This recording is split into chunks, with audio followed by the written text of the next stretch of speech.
할렐루야. 오늘도 하나님의 사랑을 간절히 찾는 저와 여러분이 하나님의 사랑을 입으시고 하나님을 만나시기를 소망합니다. 다윗이 사울과 요나단의 죽음을 애도하며 부른 활의 노래를 시작으로 어제부터 사무엘하 묵상이 시작이 되었습니다. 오늘은 드디어 다윗이 하나님의 인도를 따라서 헤브론에서 유다 족속의 왕이 되는 말씀입니다. 다윗이 시글락에 있을 때 사울과 요나단의 사망 소식을 들었다고 사무엘하 1장 1절 말씀에 기록이 되어 있습니다. 시글락은 원래 시므온 족속에게 분배되었던 땅이었는데 사울의 통치 기간에 블레셋에게 빼앗깁니다.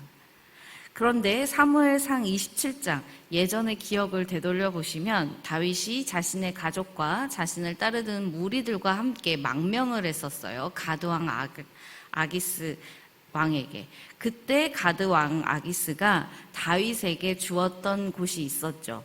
그 땅이 바로 시글락입니다. 그래서 그때부터 다윗이 그 유다 자손의 땅이 되어서 이 시글락이 다윗에게 되면서 그때부터 1년 4개월 동안 시글락에서 거주했었어요. 그때부터 유다 족속의 땅으로 되었던 땅입니다. 오늘 말씀 2장 1절 말씀에 보면은 사울과 요나단의 죽음에 대해서 애도를 했던 그 다윗이 그 이후에 행했던 첫 번째 행동이 하나님의 사람다운 행동이었습니다. 그것은 다윗이 하나님 앞에서 자기가 어떻게 해야 할까요? 자기가 어디로 가야 합니까? 이거를 여쭈는 것입니다. 하나님, 제가 유다에 있는 성읍으로 이제 가도 됩니까? 라고 물었어요. 그러자 하나님께서 올라가라 말씀하셨습니다. 그러니까 다시 한번 하나님께 여쭤봅니다. 그럼 어느 성읍으로 갈까요?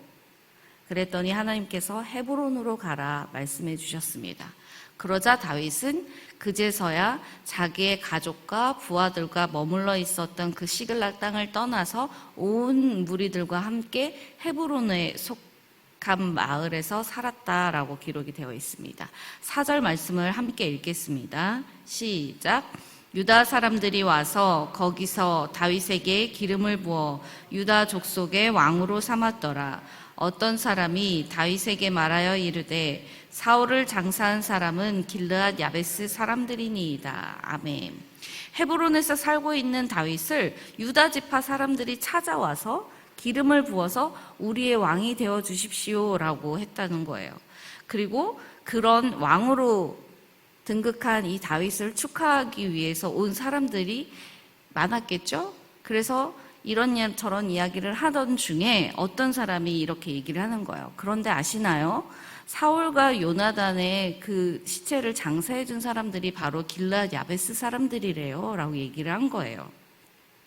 어떤 의도로 이 사실을 다윗에게 알렸는지는 사실 본문 문맥상에서는 정확하지는 않습니다. 하지만 다윗은 길르앗 야베스 사람들에게 전령을 보내서 그들을 축복하였다라고 기록이 되어 있어요. 여러분이 사울 왕에게 은혜를 베풀어서 장사를 잘 치렀으니 이제 여호와 하나님께서 여러분에게 은혜와 진리로 복을 베푸시기를 원하고 나 또한 이제 유다의 왕이 되었으니 여러분을 잘 대접하겠습니다 라고 얘기한 거예요. 사울의 생전에도 사울을 자신의 손으로 해치지 않고 선의를 행했던 이 다윗은 여전히 유다의 왕이 된 후에도 사울에게 선의를 행한 길르앗 야베스 사람들에게도 축복을 하고 있습니다. 이것은 화합의 메시지, 사랑의 메시지입니다. 그런데도 8절과 9절의 말씀을 보시면 사울의 신하들은 다윗이 유다 족속의 왕이 되기 전에 이미 사울의 아들들 중에 한 명이었던 그 이스보셋을 이스라엘의 왕으로 삼고자 그를 마하나임으로 데려갔다라고 기록이 되어 있어요. 이스보셋은 사울의 여러 아들들 중에 한 사람으로 사울이 죽은 후에 약 2년 동안 북쪽 이스라엘 지파들을 다스렸습니다. 자랑, 힘이란 뜻을 가진 단어에서 파생된 이 이스보셋이라는 그 말은 바알의 사람이라는 뜻을 가진 에스바알에서 파생된 이름입니다. 하나님의 사람 다윗은 유다 지파의 왕으로 세워진 반면에 바알의 사람 이스보셋은 북쪽 이스라엘 지파의 왕으로 세워졌다는 것입니다. 솔로몬의 아들 르호보암 때에 이스라엘이 남유다와 북이스라엘로 갈라졌다고 알고 있습니다만 실은 그 이전에 첫 번째 이스라엘의 왕이었던 사울이 죽고 났을 때 이미 이스라엘은 하나님과 바알을 따르는 자들로 남과 북으로 사실상 분열되었다는 것입니다.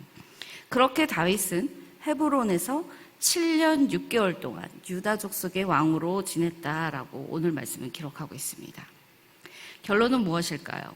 하나님의 말씀대로 순종한 다윗은 결국 승리하여 유다의 왕이 되어 잘 살았답니다. 이것일까요? 우리도 그래서 다윗처럼 승리한 인생을 살기를 원합니다. 오늘의 주제를 저는 이렇게 여러분께 말씀을 드리고 싶지는 않습니다. 왜냐하면 오늘 본문에서 다윗이 자신을 유다의 왕으로 세우신 하나님께 감사하며 큰 잔치를 베풀었다거나 기뻐했다는 내용이 없습니다. 잘 보십시오. 유다의 왕이 된 것이 너무나도 당연했기 때문일까요? 아닐 거라고 생각이 들었습니다. 하나님께 어느 곳으로 갈지 구체적으로 묻고 움직여서 헤브론에게 정착하게 된 내용이 1절부터 3절까지 나오고 유다의 왕이 된 내용은 간단하게 한 문장으로 4절의 상반절에만 나옵니다. 그리고 나머지 4절의 하반절도 다윗이 유다의 왕이 되었다는 것을 뭔가 이렇게 축하하기 위해서 기록되었다기보다는 왜 길르앗 야베스 사람들을 축복했는지를 정황상 설명하기 위해서 유다의 왕이 되어서 그 이후로 길르앗 야베스 사람들을 축복했다라고 설명하기 위해서 나왔던 것 같습니다. 그리고 그 이후에 다윗이 길르앗 야베스 사람들에게 전령을 보내서 그 사람들을 축복하고 격려한 내용이 무려 5절부터 7절까지 나옵니다. 그리고 그 뒤에는 이스보셋이 왕이 된 내용이 또 기록이 되어 있어요. 그래서 1절부터 11절까지 해서 단 반절만이 유다의 왕이 된 내용으로만 나오고 있습니다. 이것은 무슨 뜻입니까? 다윗에게는 하나님의 뜻을 묻고 자신이 들은 대로 순종하면서 하나님의 인도하심에 따라서 하루하루 살아가는 것이 중요한 것이지 왕이 되느냐 마느냐 중요하지 않았다는 것입니다.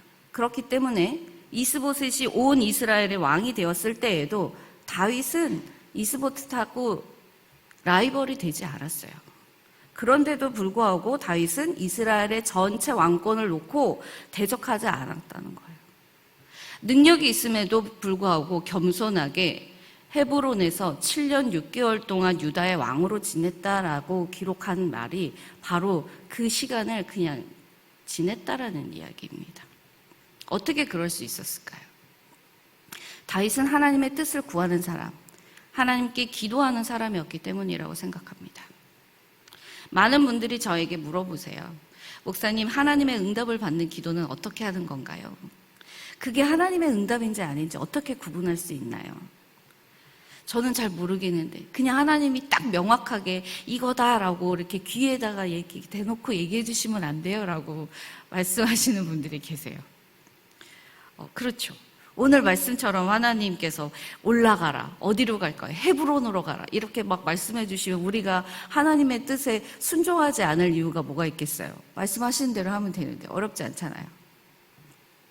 저도 처음에 하나님께 응답받는 기도를 어떻게 하는지 너무 궁금했었는데 참 속 시원하게 어디다 물어볼 데가 없더라고요. 제대로 교육을 시켜주는 데도 없고.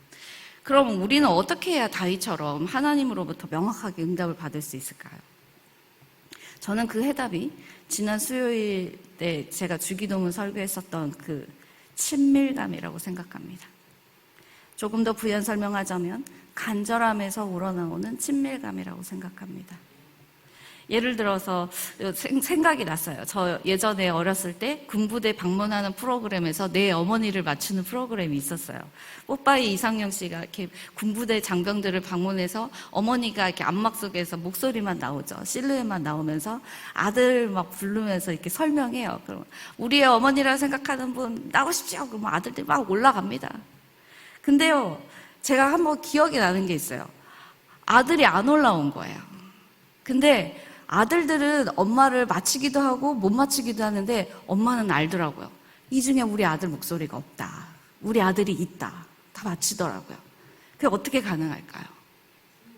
설명할 수 없어요. 막 아들들은 왜 우리 엄마라고 생각합니까? 뭐 이래서 우리 엄마라고 생각합니다. 하지만 틀리는 아들들이 더 많아요. 아들은 단 하나밖에 없거든요. 엄마는 알아요. 설명 못하죠. 왜요? 그냥 본능적으로 알기 때문에 그걸 설명할 수가 없어요. 그쵸? 요한복음 10장 예수님께서도 말씀하셨잖아요. 내 양은 내 음성을 들으며 나는 그들을 알며 그들은 나를 따르느니라. 양들도 알아요. 많은 목자들이 가자 하면은 그 목자의 양들만 움직인대요. 신음물을 똑같이 먹다가. 그렇게 하나님의 음성을 양도 구분하듯이 내 아들들은 내 음성을 안다라고 얘기했는데, 그런데 우리가 아직까지 하나님의 음성인지 아닌지를 잘 모른다면, 아직 하나님이 나의 아버지라는 믿음이 없거나 아니면 하나님 아버지와 함께 친밀감을 누린 경험이 부족해서 내 아버지의 음성을 모른다는 거죠.